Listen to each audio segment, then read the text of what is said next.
Dans un futur imaginaire, une bande de jeunes aventuriers menée par la charismatique Nomali se lance dans une mission audacieuse. Récupérer 70 œuvres d'art africaines pillées ou achetées durant la colonisation et aujourd'hui exposées dans des musées occidentaux. Parmi elles, les célèbres bronzes du Bénin. Ce scénario, c'est celui de Reloaded, un jeu vidéo sud-africain qui fait parler de lui avant même sa sortie. C'est un jeu vidéo qui est unique et très intéressant comparé aux autres jeux produits en Afrique. En voyant une équipe tout entière composée de personnages noirs, ça me fait très plaisir. Je me sens représenté. C'est génial car la musique ou certains éléments du paysage viennent d'Afrique du Sud. Et je trouve vraiment audacieuse l'idée de récupérer tous ces objets.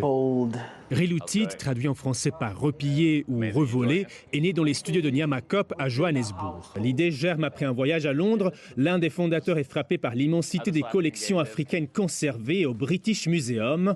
Dans ce jeu de plateforme, chaque objet à récupérer existe réellement et à chaque étape, le joueur en découvre l'histoire.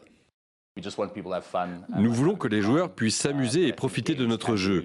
Mais je pense aussi que les jeux vidéo peuvent être des moyens éducatifs très importants. Davantage de personnes devraient en savoir plus sur la culture, le patrimoine et l'histoire de l'Afrique. Mais aussi qu'une grande partie de ce patrimoine culturel ne se trouve pas en Afrique. Cela montre aussi que les Africains peuvent s'émanciper et s'approprier leur propre vie, patrimoine et histoire. Un jeu engagé qui sensibilise les jeunes générations à un débat brûlant, la restitution des biens culturels africains. Depuis plusieurs années, les appels se multiplient sur le continent pour que ces œuvres reviennent chez elles. Reloaded est intéressant parce qu'il bouleverse cette question très diplomatique et formelle entre pays et l'emmène dans l'espace de la pop culture. Il est également très utile car il est le fruit de nombreuses recherches, accessibles maintenant aux jeunes joueurs.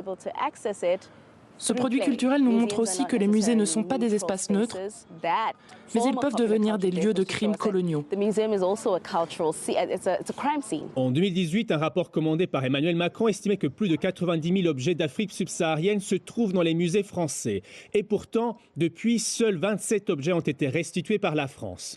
En attendant que les États s'accordent, Reloaded, lui, propose une autre voie, celle du jeu, pour réécrire l'histoire.